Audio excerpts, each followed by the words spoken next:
Real quick about me, my name is Renee Brown, and I am a 26-year veteran of the United States military, Army, four-time, was in the war 4 times.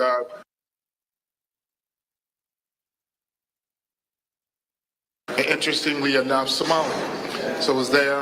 I am the recipient, 2-time recipient of the Bronze Star Medal, the Congressional Bronze Star. I did that, and then I left the military after 26 years. I was with the Booz Allen, and we actually moved for BRAC base realignment.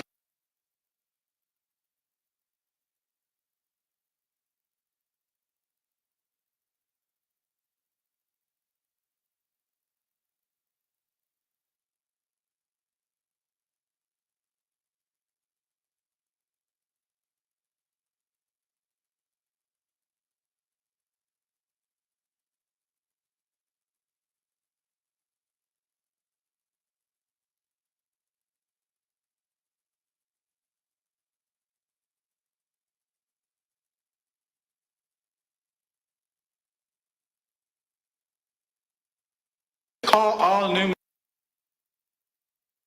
stand so we can recognize you.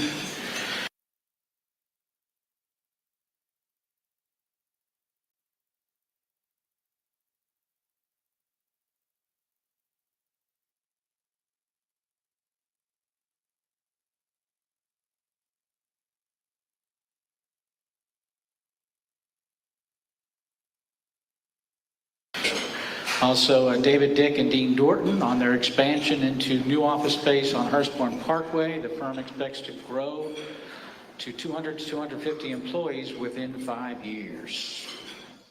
Hope you join us Tuesday, September 30th at 4 o'clock for the exclusive behind-the-scenes VIP experience at the world's most accessible museum, the DOT Experience, that's scheduled to open late next year. Details are on our website and in Sparks. Next Saturday morning, October 4th, we'll be joining other Rotary clubs along the Ohio River for our litter cleanup event. Family, friends, co-workers, all welcome. Let Deline know if you're going to participate.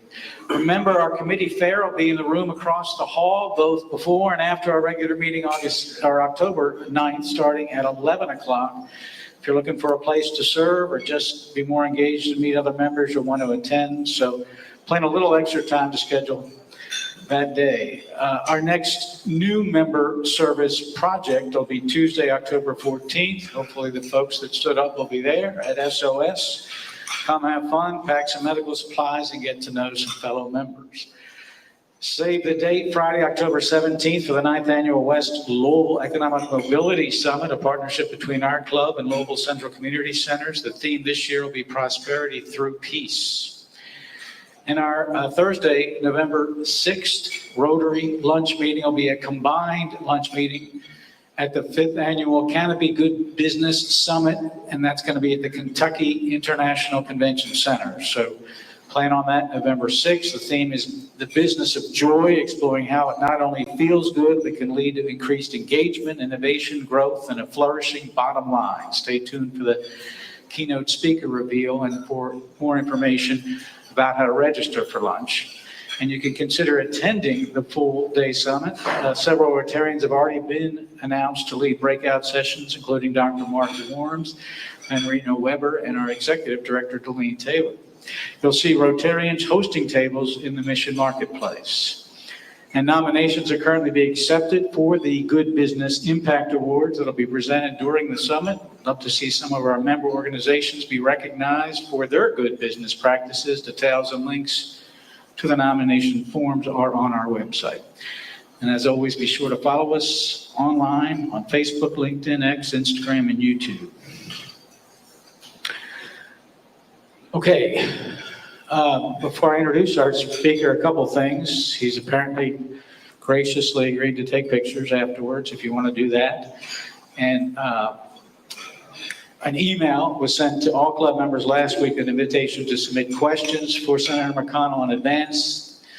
This helps ensure that we have a thoughtful discussion representing the collective interests of our members and covering a wide range of interests while minimizing topic overlap. So I'll be presenting those. I'm going to present those to him after his speech. Senator Mitch McConnell. He's the longest-serving Kentucky senator, longest-serving senator, 40 years. 4 years ago, he was elected to a record 7th term, winning 117 of 120 counties in the Commonwealth. He's the longest-serving Senate party leader in American history, 18 years, elected 9 times to lead the Republican conference. He served as the Senate Majority Leader from 2015 to 2021 and the Senate Minority Leader from 2007 to 2015. 3 times he was named as one of the 100 most influential people in the world by Time magazine. And throughout his career, the senator has championed an internationalist foreign policy grounded in a strong national defense, robust trade, strategic alliances, and partnerships. He recognizes global leadership as the cornerstone of U.S. national security and continues to lead efforts to restore America's hard power in the tradition of peace through strength in his leadership work with the Senate Appropriations Subcommittee on Defense. Senator is a graduate of DuPont Manual High School.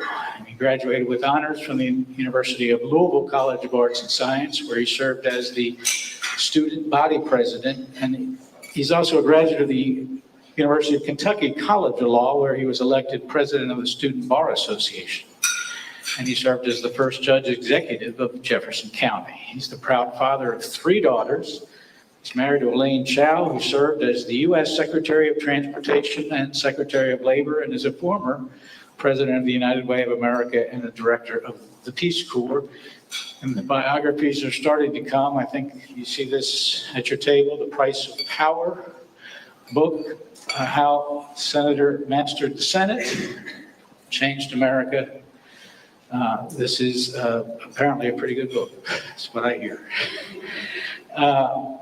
We are delighted to have you come join us and hopefully regale us with great stories.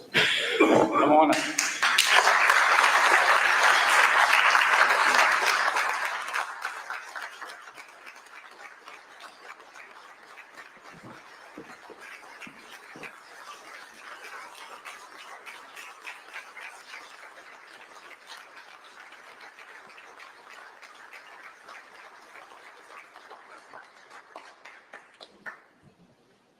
I want to make sure you can hear me in the back.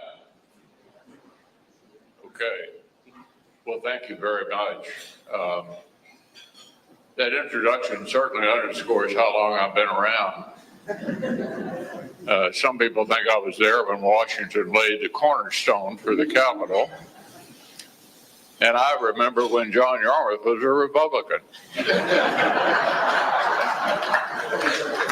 John, wherever you are, good to see you here.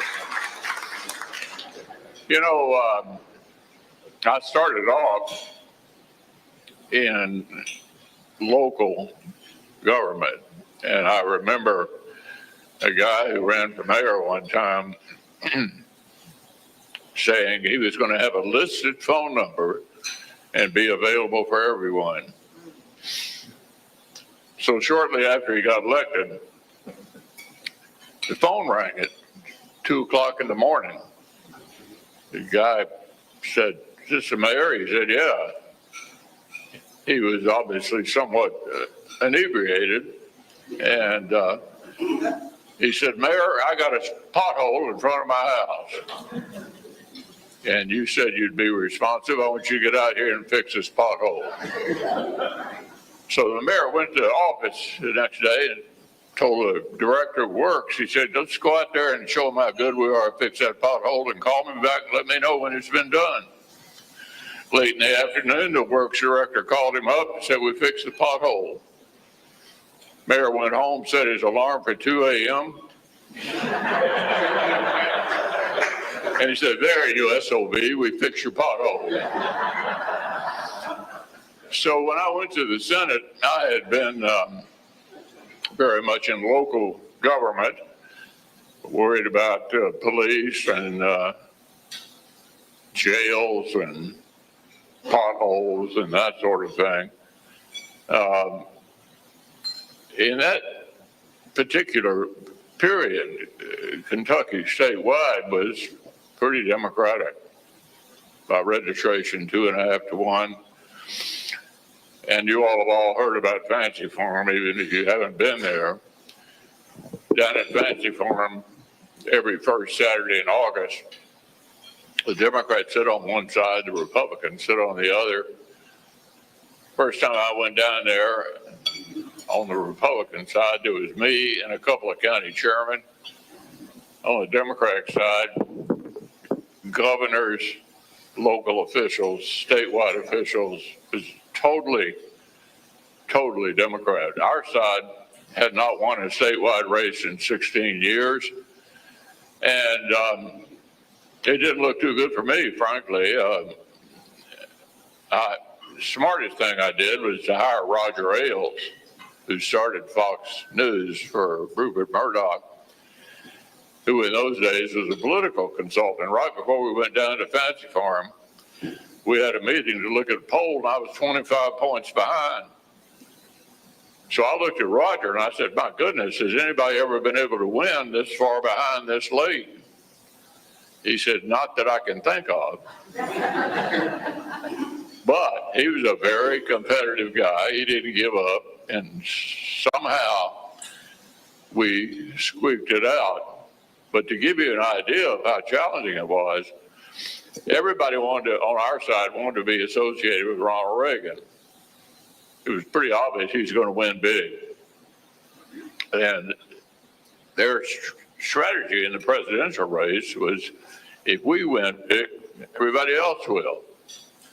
And we couldn't get any attention at all. Nobody knew who the hell I was. And but the opportunity finally came along. Reagan and Mondale were going to have a debate right here in Louisville. And for any of you old timers, you may remember that was the debate where he didn't do very well. But I was going to have my opportunity. There's going to be a rally over at the Hyatt Regency, and up through the atrium, people were everywhere. They told me I could stand on the stage. I went over to where I was supposed to. Nancy Reagan was right over here. I tried to make conversation with her. She obviously didn't know who the hell I was and was in a very bad mood, as you can imagine, because she had just watched her husband not do very well. So I gave up trying to make conversation with her, but I knew my moment was coming. And so President Reagan got up to the microphone. He said, I'm so happy to be here tonight in Kentucky with my good friend, Mitch O'Donnell. So somehow, with all of that, we managed to eke it out. And it was a pretty impressive freshman class. Al Gore went on to become vice president, and if he'd been able to carry Tennessee, his own state, he'd have been president. Bill Graham, who later ran for president, who's probably the smartest colleague I ever served with, was in our class.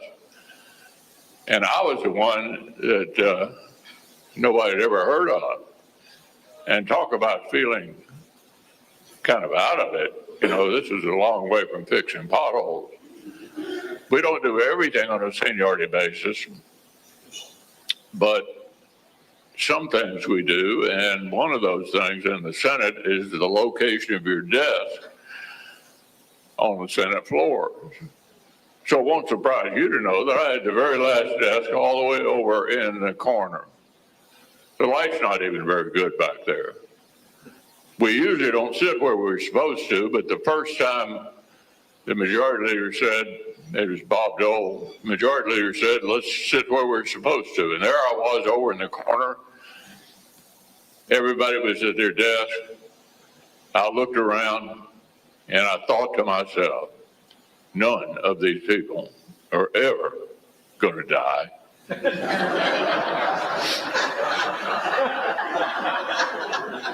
Retire or be defeated. But I did notice that Bob Dole had the best seat. And I thought, well, somehow, maybe someday, I might be able to get the best seat. Well, I think it's pretty safe to say I was not exactly an overnight sensation. It took me 22 years to get to the best seat.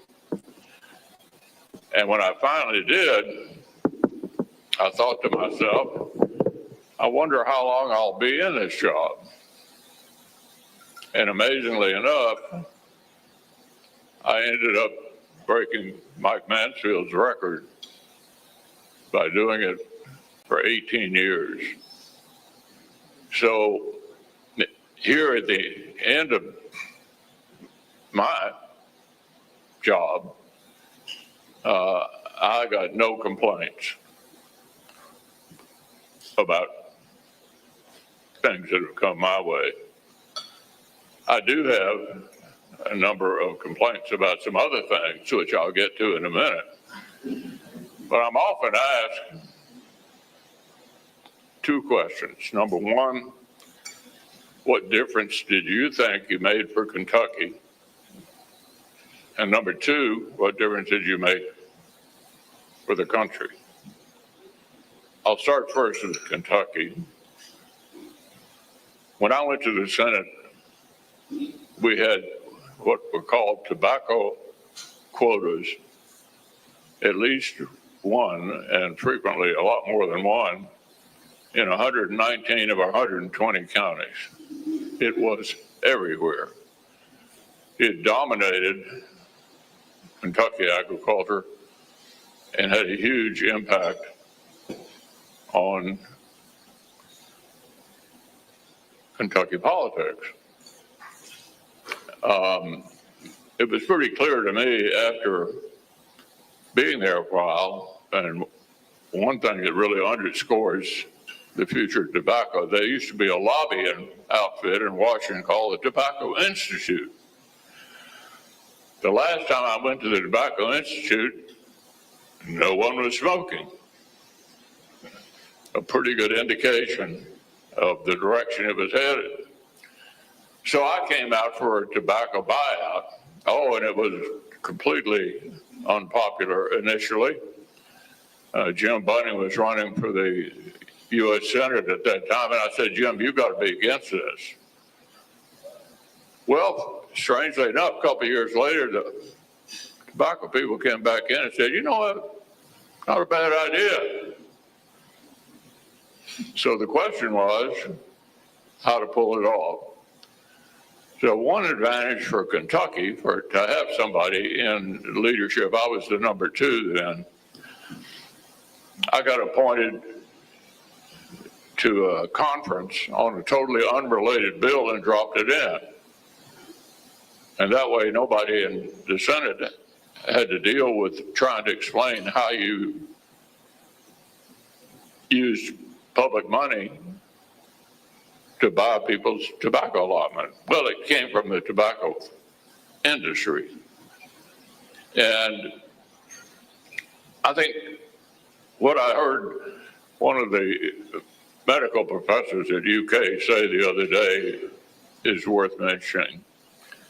He said he thought the single biggest move in the direction of getting to a better place in Kentucky with heart disease and other things that are obviously impacted by tobacco was the tobacco program going away. And so it did. And now the few that we have left who are involved in that have contracts. And we probably have a couple thousand now. We had 100,000 bases 42 years ago. So I think when people ask me, what do you think you did that had a big impact on Kentucky, I'd list that first because it was so pervasive. Second, to bring it right to Jefferson County, Jerry Abramson and David Jones came in my office here in Louisville 20 years or so ago. And David had an idea of putting together what became Parklands of Floyd Fork. Is that? Yeah, Parklands of Floyd Fork. And those of you who remember David remember that he did everything well. In fact, early in my career, he said something to me that stuck with me my entire life. He said the most important word in the English language is focus. Decide what you want to do and hone in on it day after day after day. Focus. That's what I've tried to do. And he was in the process of launching Parklands. He asked for some help. I was in a very good position at the time, and I sent him $44 million. And David not only filled in the rest of the project with private money, but I think they have an endowment that actually covers the maintenance on it. So he was an extraordinary guy.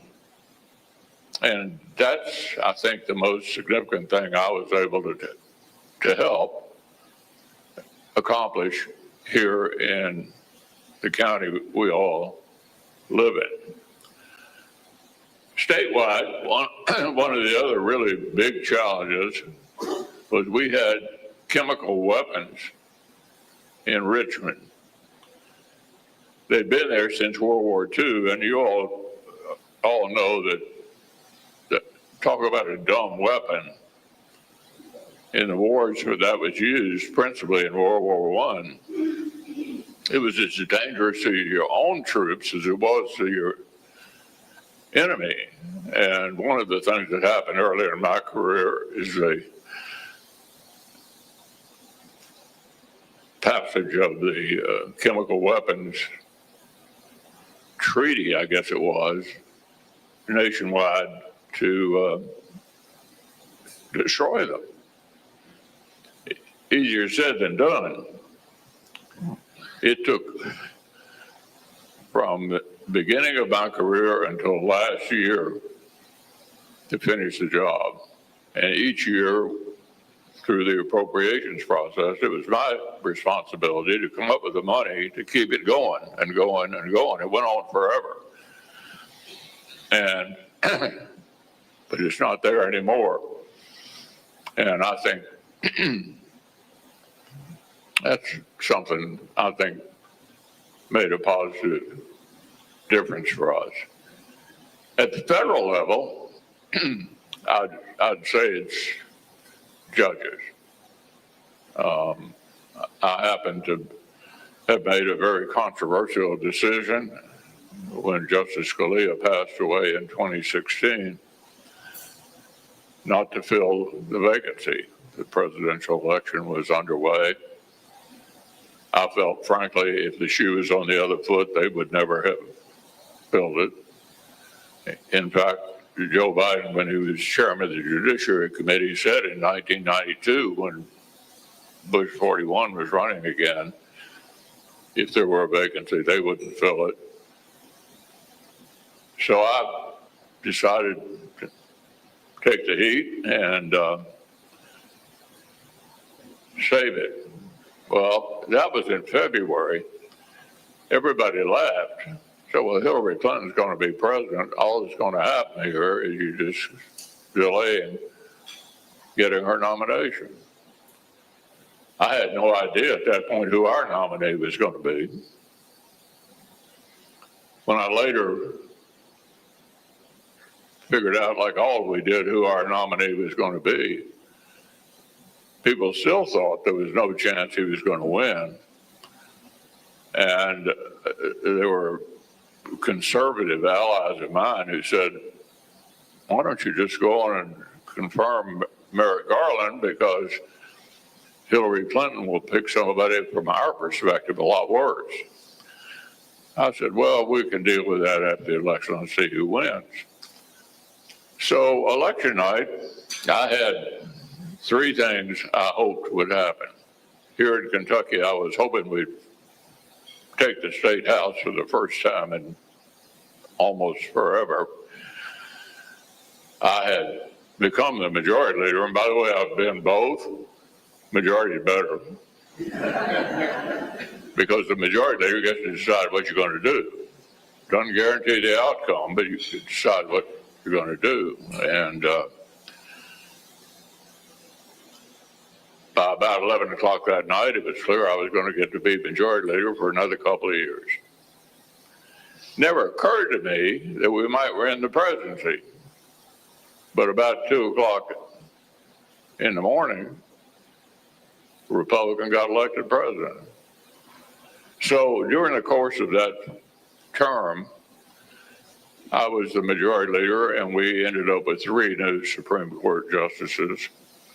And I think the one thing these men and women had in common was the notion that seemed to be forgotten, that the job of a judge is to call the balls and strikes, not to act like another legislative body, but to call the balls and strikes.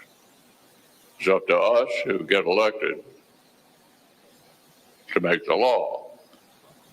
That had become not very fashionable over the years, and judges had decided to be another branch of the legislature. And so I think, from my perspective, I think that's a significant improvement. We also confirmed 53 circuit judges, and I made confirming judges the #1 priority because I thought this would have the longest impact on the country. You watch the tax issue go up and down, depends on who wins the election. Things are always changing depending upon the outcome of the election. But if you want to make a long-term impact that makes a difference, I thought judges were the most important because they'd be there for a while. And these 53 men and women, I think, are outstanding. Do I like everything they do? Of course not. But that's not, we're entitled to complain and frequently do. So I guess, kind of summing it up, I'm deeply grateful for the opportunity, whether you voted for me or not. 7 victories without a defeat. Hopefully an opportunity to make a difference for our country and for the state. And I'm grateful to my colleagues for electing me 9 times to be their leader. I might say a few words about that job.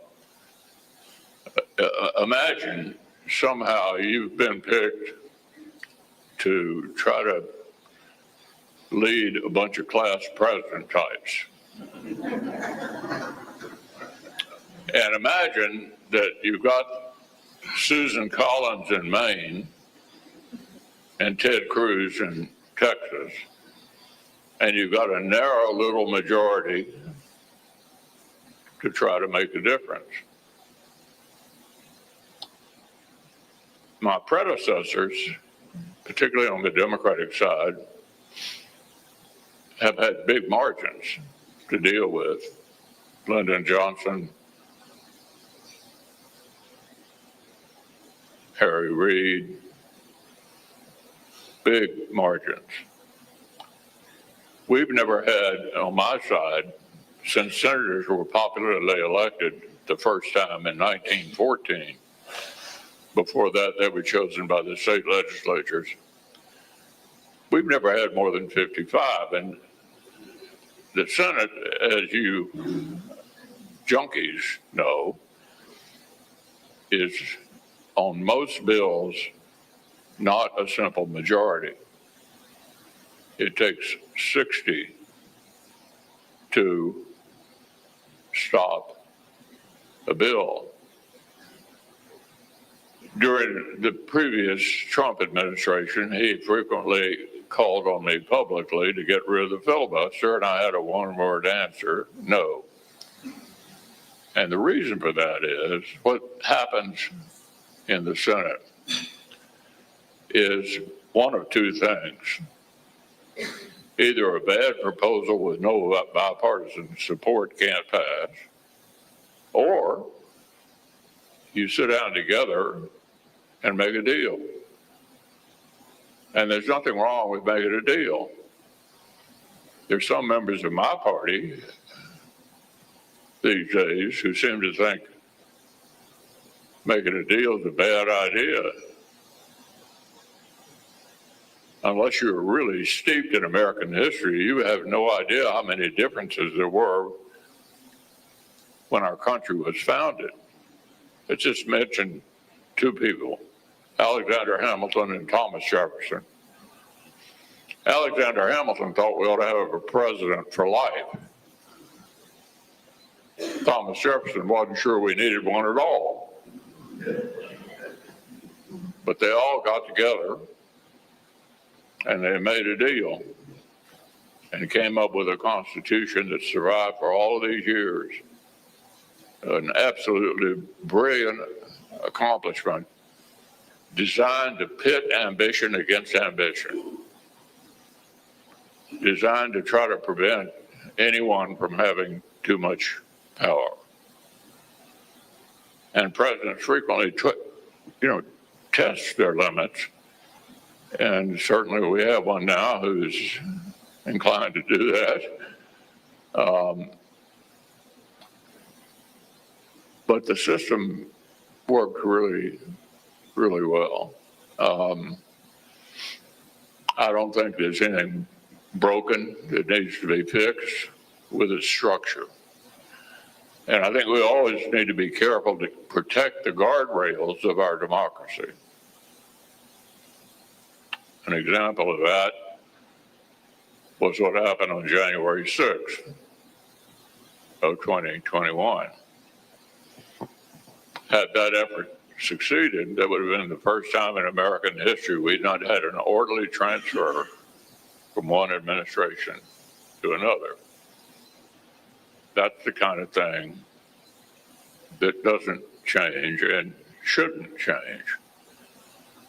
We're in a pretty partisan period right now. I've had my partisan differences from time to time myself, but when it comes to the basics, we have always in the past been able to sit down together and figure out the way forward, because that's what's different about our country. Finally, let me just say a few words about my last 2 years in the Senate. I felt like I had been leader long enough, longer than anybody else. That's enough. So what am I doing the last 2 years? I decided to focus, going back to David Jones, on what I thought was the most important challenge we had now worldwide. And so I took the Defense Appropriations Subcommittee, which actually appropriates money for the Defense Department. It's almost $1 trillion. And I've tried in every way that I can to influence this new administration to help Ukraine win the war.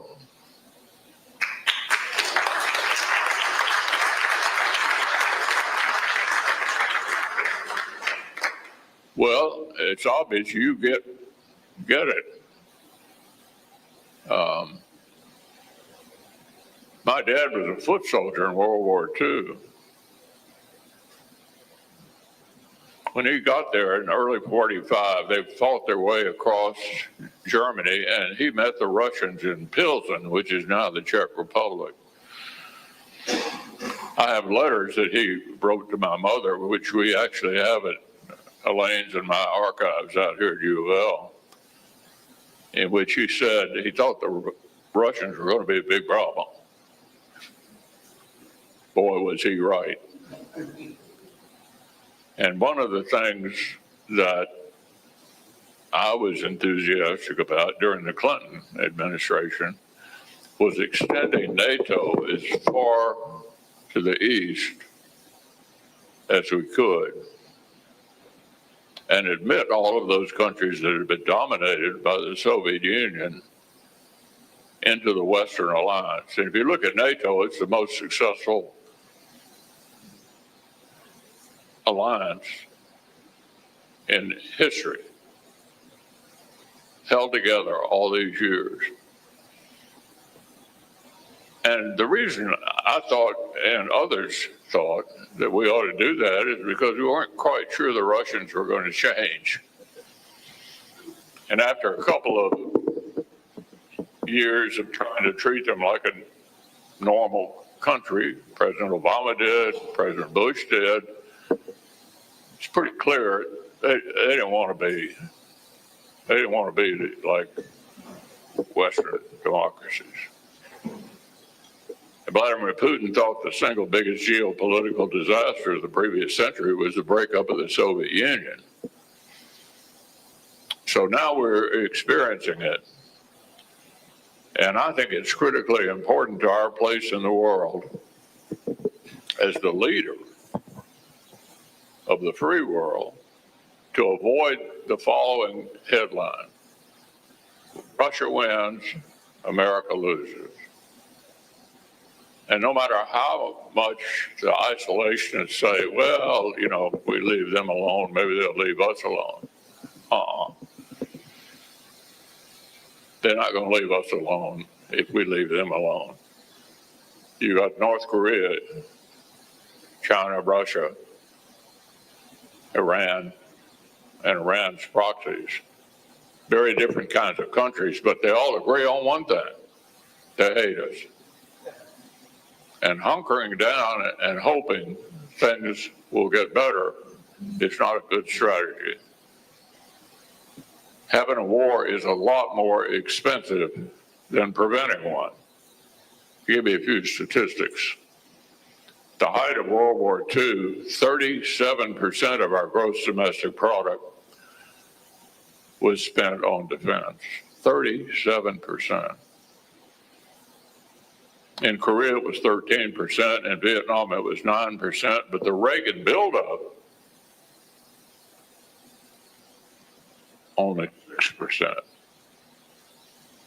The way to deal with them is for them to be scared to mess with you. And right now, I don't think either of the last two administrations, either this one or the one before, have done what needs to be done, which is to increase defense spending. Biden flatlined it, and Trump has too so far. The Europeans are doing better. They're all moving toward 5%. And if that's what we think they ought to do, that's what we ought to do as well. And so I have focused on this issue because I think it's the most important thing going on right now that impacts the entire world. And the world that we enjoy can only be led by the United States of America. There's nobody else has the SWAT to be the leader of the free world. And this is a very, very challenging time, reminiscent of the 1930s. Back then, it was a Smoot-Hawley tariff, which experts felt took the Depression worldwide.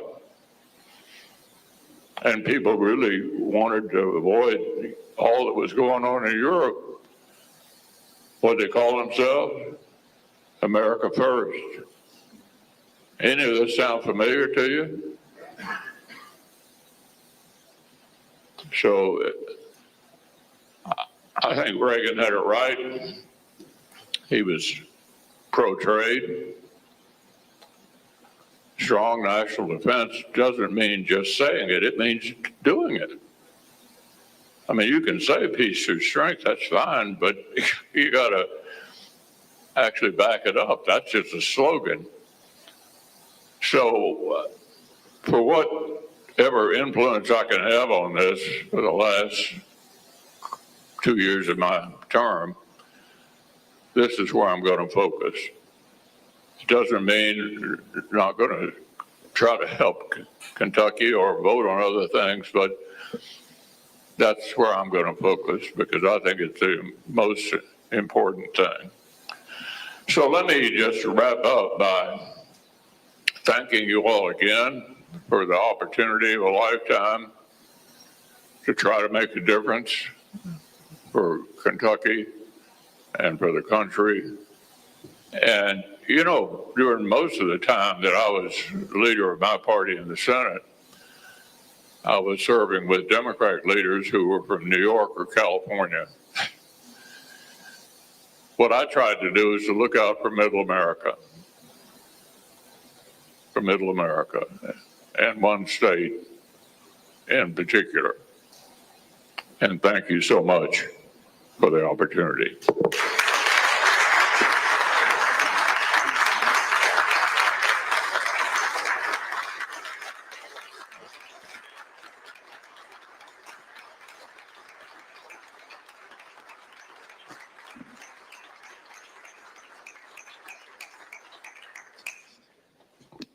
Giving the senator a thank you medal with our four-way test that showcases our values.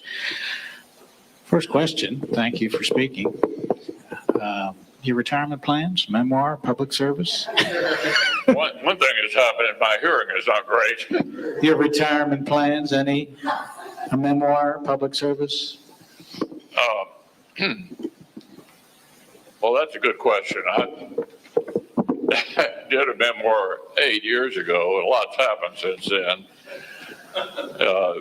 This book that is on the table, this guy came into my office in 21 and said he was going to do a book about my life and career. I immediately froze up thinking, oh my goodness. And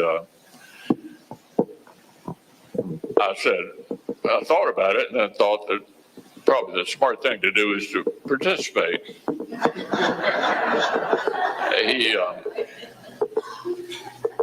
I said, well, you won't have trouble finding my enemies. I got it all over the place. But I'd like to at least suggest some other people you might talk to. And so I think he did. He spent 3 years on it. He did a lot of work on polio. Some of you may know I'm a polio survivor and a big believer in vaccines. And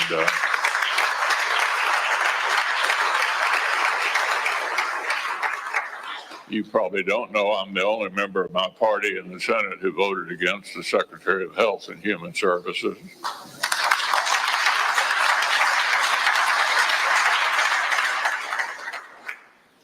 So since I was hit at such an early age, all I knew about it was what my mother told me. He really dug down deep on that disease, how it went away, and interestingly enough, whether it comes back later in life. And it has for a number of them. In my case, I think if it's come back at all, it's been mild. It affected my left leg, and I'm not quite as steady as I used to be. But I think people who had more serious cases than me, it sort of got better and then is coming back later in life. This is a disease, if you were born after the mid-50s, you're not even familiar with. And that's, I've had an opportunity to help Rotary. I want to thank you for what you've done in this field. It's been amazing. Opportunity to meet Bill Gates, what he's done as well is amazing. And I think all Rotarians ought to be really proud of the role that you played in ridding the world of this terrible disease, which I think is pretty much confined to Afghanistan and Pakistan now. So that's what I learned from reading this book. Senator, in your recent op-ed following Charlie Kirk's tragic death, you emphasized the importance of civil discourse. What can leaders and citizens do to reject divisive rhetoric and political violence while still engaging in passionate debate? Yeah, I don't know what's happened to civil debate. Countries, it seems to me, is really, everybody seems to be angry at somebody else. And in the course of my lengthy career, believe it or not, in 1984, everybody was happy. Everybody was happy. It was morning again in America. After 9/11, we all kind of came together. And then we've had periods of distress. I do think the internet has been a problem in the sense that people find their folks just like them who may have very challenging views about acting out. We've seen a lot of these political related shootings, not just the one 2 weeks ago, but others in the course of the year. So I do worry about that because I can't really figure out how we can prevent that. I mean, you can't be aware of every psychologically disturbed person there is. So that's a challenge. But I think we can at least try to be good examples ourselves by being respectful for others, for understanding that civil debate is actually a good thing. I mean, I think it's kind of fun, you know. That's what we're supposed to do in the line of work that I've been in. But I am disturbed, as I'm sure you are, about the level of violence we're seeing in the country. And I wish I had the answer, but I don't. You've long been a defender of free speech, even when it meant protecting unpopular views. What are your thoughts on the canceled shows, social media deplatforming we've seen over the past decade? You talk about how this fits in with the First Amendment. Right. Yeah. Yeah, well, for those who say, well, we ought to just have the government shut people up, that doesn't work. You watch this episode with Jimmy Kimmel. By the way, I'd never watched it, but he mentioned me the other night. We need to be careful not to have the government in charge of our speech, period.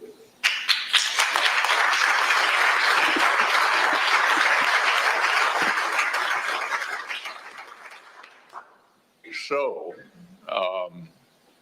having said that, that means we're going to hear some speech that we don't like. And it also means that some of these deranged people are going to be a problem. But a worse problem would be having the government just trying to decide who gets to speak and who doesn't. Completely unacceptable, for example, for the government to say to those who own media outlets, you can't criticize me. Totally unacceptable. Senator, as it relates to economic development and workforce readiness, what do you see as the biggest opportunities over the next decade to keep Kentucky competitive? Well, I think the advantage we have is location. That's why UPS is here. That's why we have a lot of warehousing. And the automobile production is amazing. Going back to trade for a minute, the Herald Leader recently printed an article. They didn't write it, but they printed an article about trade by state. They looked at all 50 of the states and asked the following question: what percentage of the state's gross domestic product was dependent on trade? And they ranked the states from 1 to 50. We were number one. Number one in exports, number 3 in imports. And I think a lot of the people in my line of work have gotten the American people thinking that trade is a bad thing. I'd love to see the numbers on how many jobs are created by trade.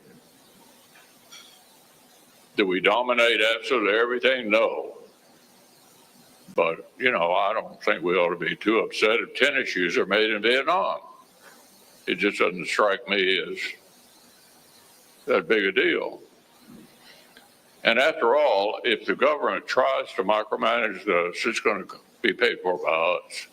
I guarantee you, all it does is drive the prices up. And I have people come into my office all the time saying, I don't know what's going to happen next.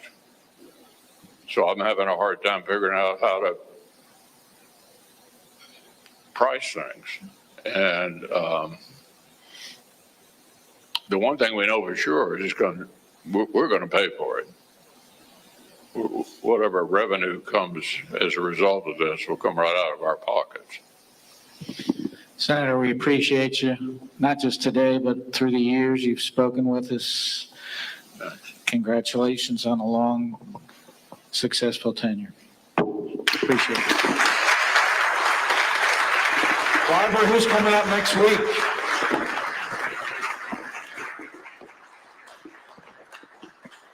All right, so Senator McConnell, thank you so much. It has been such a privilege and an honor to get to sit right next to you, knowing that you are sitting in that longest serving chair in Washington, D.C. I think I could die and go to heaven right now. But sir, thank you.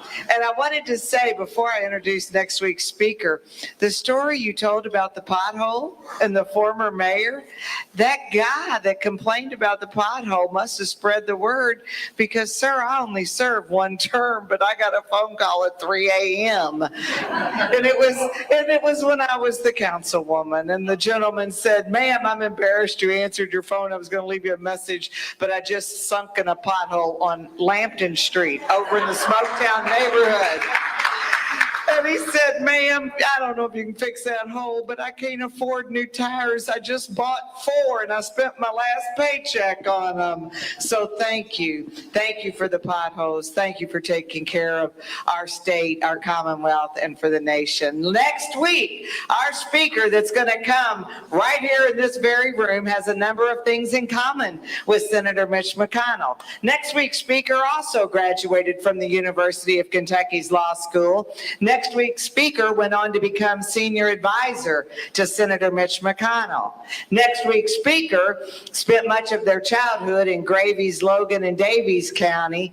And yes, next week's speaker was also, are you ready, a former FBI special agent. And lastly, the 52nd Attorney General for the great Commonwealth of Kentucky. Next week's speaker is none other than Attorney General Russell Coleman. So please Scan that QR code. Let's fill this room to capacity again. President Ken, it's all yours. Thank you, future President Barbara. We appreciate you all coming today. Please come back and join us. John Bush is here to talk about what is Rotary to all our visitors who didn't get a chance to introduce themselves. We wanted to give the senator full time today. So thanks. Have a great weekend. Enjoy the great weather. We are adjourned.